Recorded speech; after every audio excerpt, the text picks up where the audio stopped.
Welcome to Zim Celebrity TV. So wicknell Chivhayo achinyomba Rutendo Matinyarare kudedzera kuti mutengesi ashoropodza mutungamiri wenyika.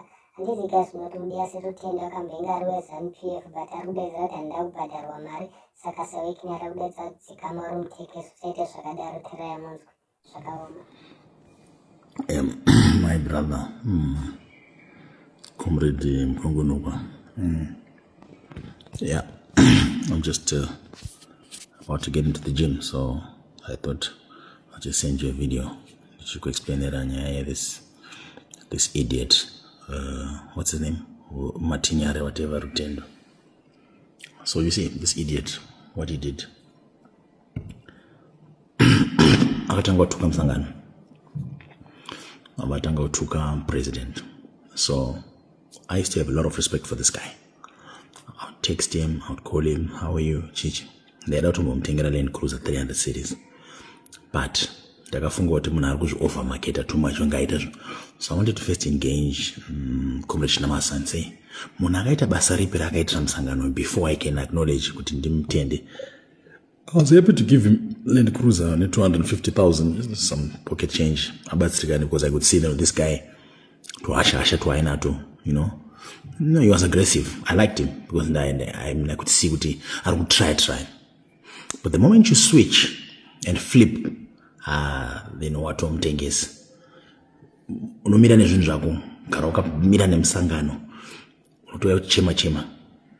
A clever person would have come and say, Chivhayo, ndakaita 1, 2, 3, 4, 5 for the party.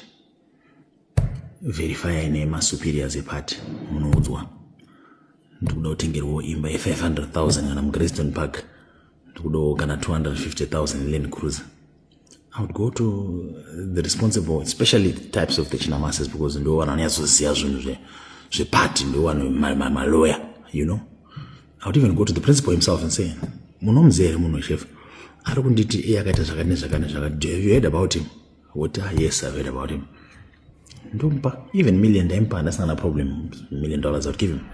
But that's what first, because in this not time you verify, you see how the munagaita anything in the but manje kuzotanga utuka ED manje pa the moment you ungotuka ED tatopata pesa na ibabu. So now I desperate, I weekend as gold and KT gave me a lot of money.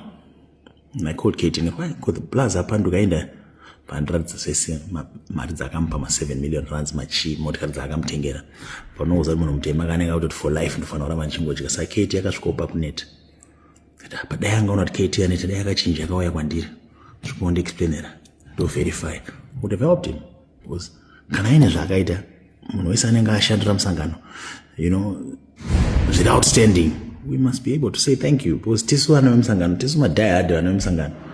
So now he thinks that he can go on and on about my fake page, wicknell Chivhayo gold, wicknell Chivhayo is the biggest gold dealer.